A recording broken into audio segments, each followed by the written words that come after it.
gun. How does that work, man? Do you get like extra pay for doing press day? No, gosh, no. I wish, right? Yeah, no doubt. Brad Walst, 3 Days Grace, man. So great to see you. And I'm happy the machine's getting back up and running. Really dug the cover of somebody that I used to know. It's weird. Oftentimes when a band does a cover song, it's a cover song from a song that is incredibly old. It's rare that you see a contemporary like Gautier, even though Gautier after that album pretty much vanished off the face of the planet. But Yeah. what in the world, somebody that I used to know, what triggered something emotionally for you guys in the band to say, you know what, let's give this one a shot. This one could be cool if it was done up in a different vibe. Yeah. Well, I remember, when that song came out, we were on tour and we played it over and over in the bus. And it was during the pandemic or whatever. And Matt just did a little voice memo of him playing guitar and he sent it to me and I was like, wow, man, like your voice suits this song. And that's kind of how we were like, well, let's try to do this, Yeah. And, we did it all remotely and put it together. And yeah, it just turned out really well. And yeah, it's not too often we do covers, so I'm glad that one worked out. Yeah. Were you surprised by the success of that particular song, or did it go further than you had expected it to? Oh, absolutely. Underwhelmed? Yeah, like we didn't think, we just put it out because it seemed like just for fun, and that was kind of the thing. Every band was putting out covers, and like, oh, we'll just throw it out there and see what happens. But yeah, when it started to chart and stuff, we're like, holy, okay, this is cool. Like, right on. Nice. Well, you definitely have, you've been given the benefit of the doubt with, it just seems like 3 Days Grace, pretty much everything you guys touch turns to gold. Now, you've been teasing with a lot of Easter eggs all over social media lately, hinting at a new single that came out today. Tell me about the angst-ridden so-called life, man. Very, very cool sound for 3 Days Grace. Yeah, it's a little different. It's a pretty heavy song, and definitely full of emotions and frustrations of everyday life. But we wrote that song. It was actually the first song we wrote on this record, going back almost pre-pandemic. So yeah, man, it was just we started jamming it actually beside Neil's pool, and it turned out really angry. And I think it's a great tune. I think the fans are gonna relate to it, and it's gonna be a fun one live. I know that. Speaking of the pandemic, how much of this new album was inspired by the pandemic and what we all went through collectively as a society? Well, I think we didn't really direct the songs towards there, but we're a pretty honest band, and we like to write about our true emotions and what we're going through. And so naturally, being stuck at home and stuck on Zoom with each other, some pretty emotional songs came out of it. We wrote the first half of the record remotely. We recorded it remotely, which we've never done. And then we just got back together a couple months ago and did the rest. But it was interesting, man, and definitely a different vibe. And yeah, again, I think some great songs came out of it. And during that time, it was so challenging for everybody, especially up here in the Northern Hemisphere. I don't really want to get into politics because there's no winners in that, but you guys had a unique observation spot, watching the Trump administration and what happened on January 6th and watching the Black Lives Matter riots and all that stuff. And then with the new Biden administration, do you ever get any inspiration for songwriting from what you see happening in society from a political or religious or, an ethic standpoint? Well, I think, we definitely do. And we usually don't write about political stuff. I think that's just kind of the band we've always been. But don't get me wrong, we take those feelings and emotions and turn them into music. So it was a frustrating time, I think, for everyone. And for us being up here in Canada, we were locked pretty tight for a long time. And it was awful, man. It was brutal. So, for us, thank God, we pick up a guitar and we can get that out, so that was cool. But I think, there's some great songs on this record. There's a lot of happy moments. There's a lot of sad moments, angry moments.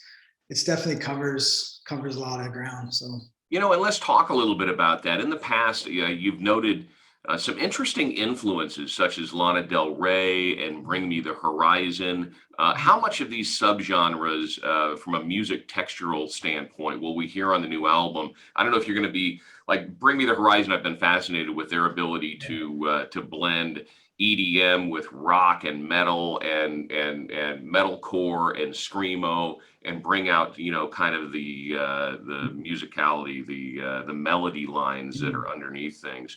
Can we expect you guys to push the envelope in that regard to the sonic sound of 3 Days Grace on the new record?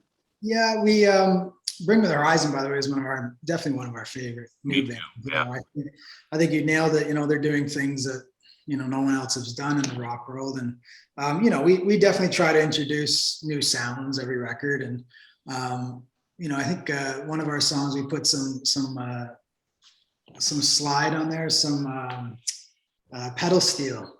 Okay, cool. Love that. Which we've never done. So we know a guy up here and we're like, man, would you lay some stuff down on this track? And it came back and we were like, holy crap, like that sounds wicked. You know, we've never done that. So we've got a guy in the band that I play in that occasionally jumps in and jams with us. And he's an old blues player, graduated from University of North Texas up in Denton from the music school there.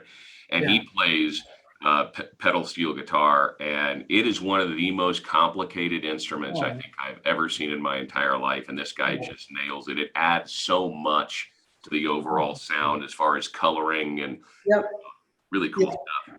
Well, and that's it, man. So I think, you know, you said it, like the color, you know, so we try to do that. We try to find different sounds, and, you know, we always kind of gravitate to a little bit of synthy stuff, but you know, we were just in the studio recording. We found a sitar guitar. It was in there. It was all dusty and no one's ever probably used it.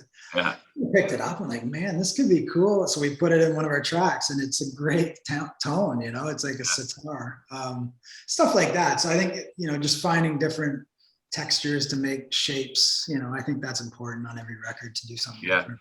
Do you have a name for the new album yet? I know it'll be available wherever you steal music sometime in May, but do you have a name for it, Nick? Yeah, I think we're going to call it Explosions. Okay.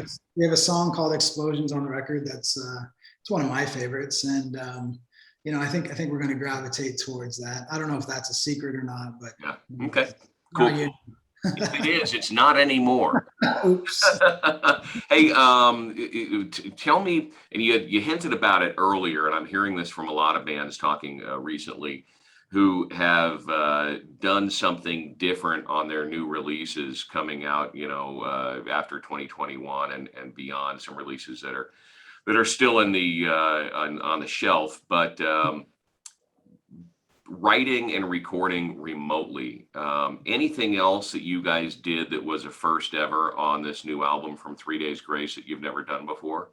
Absolutely, yeah. We well, for one, Zoom is something brand new, you know, to us. So that was a bit of a hurdle, you know, trying to figure out how to do that, and, you know, not how to do it, but how to get the vibe, you know. So some days, yeah, some days are hard, but, you know, some days it was kind of cool because we'd have meetings and, you know, we'd have beers, and some days we wouldn't do any kind of writing, but it was fun, man. And it's a different animal. And I think definitely some great things came out of that. You know, you learn how to do things remotely. So you learn new technologies, and, you know, we used a lot of this one thing called Listen To. I don't know if, and where, you know, so Neil has a spaceship kind of recording studio at his house. Kind of looks like the backdrop there.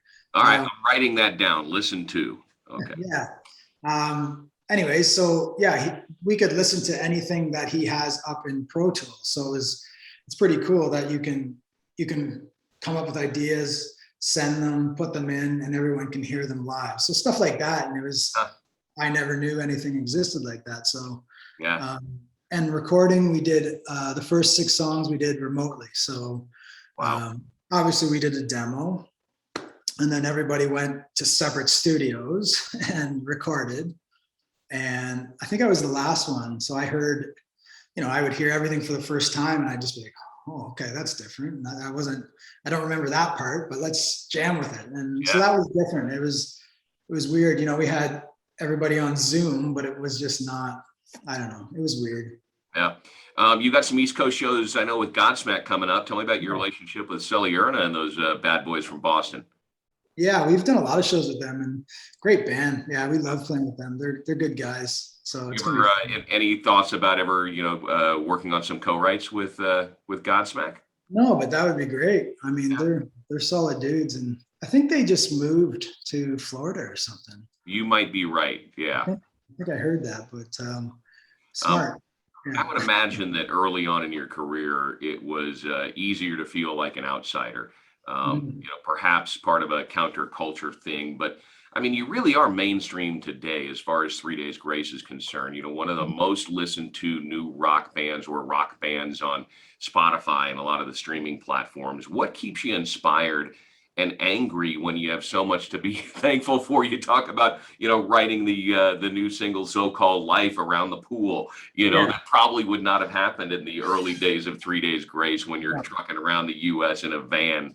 No. Yeah. No, you're absolutely right. It's I think for us, it's one of our most favorite parts of music is the writing and obviously the touring. So we treat it as a therapy almost. Like it's like we all have when we write as a group, no matter who brings the idea or whatever, it's always everyone has to agree and it's always a filter. So I think everyone's gut instinct is the filter, and that's what makes 3 Days Grace. So I think, you got to feel something, and that's for us, you got to feel something to let it get to the next level. So I think, like I said, we get pretty personal on a lot of these songs, and I think that's kind of why we have some fans that can really relate, and some of the best fans out there. So yeah, like we're not angry people, but I think if we weren't musicians, we might be.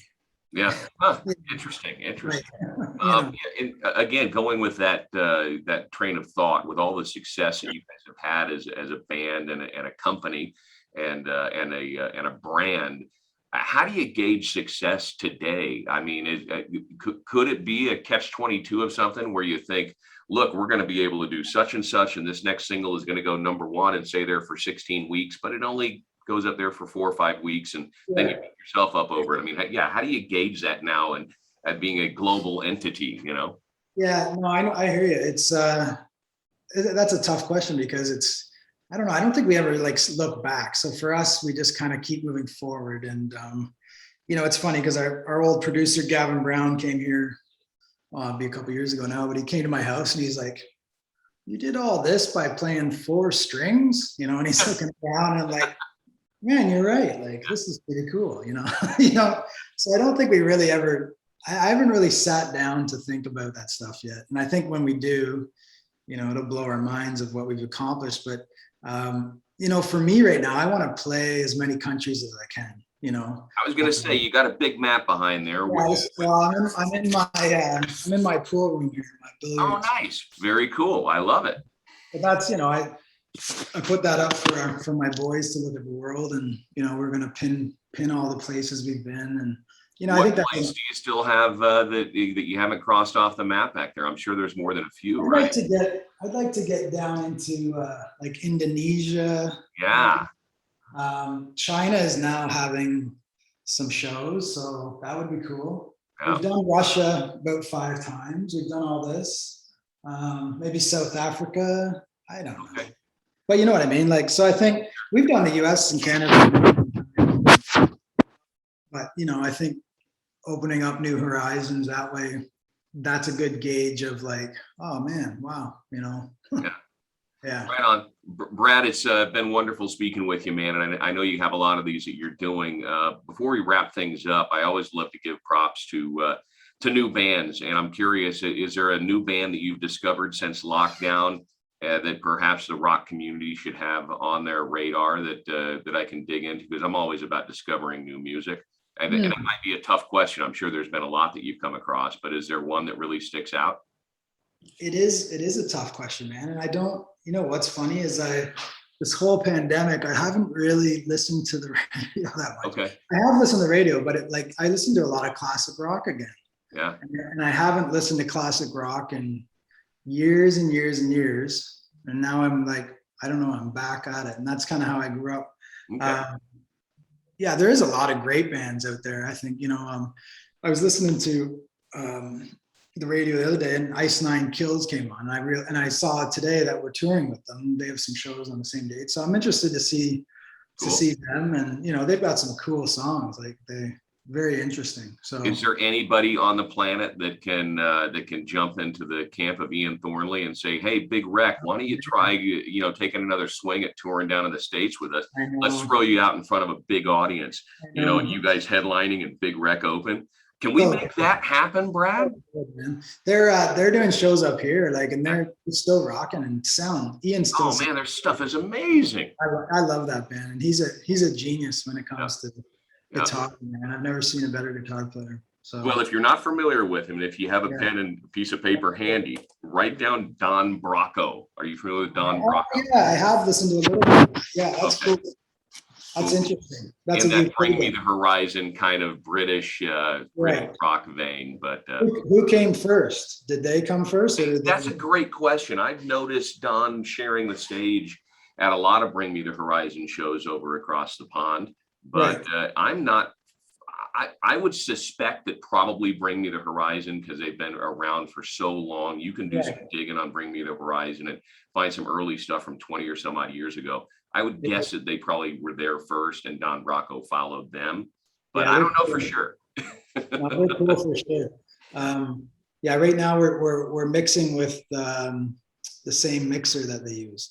Cool. He's amazing. Dan Lancaster. Yeah, he's great. Very nice, man. He's mixing us up some nice stuff, so we're excited. Yeah. Well, I can't wait to hear the whole album. We've been big supporters of 3 Days Grace since day one right here in Reno, and I know you guys have played here many times. And I just hope to God that 2022, shows you back up here in Reno, so we can hang out and have a beer or a cup of coffee or a tea and get together and chat, man. Sounds good, man. Thank you so much. That'd be great. Take care. All right. Be safe. Cheers. All right. Cheers.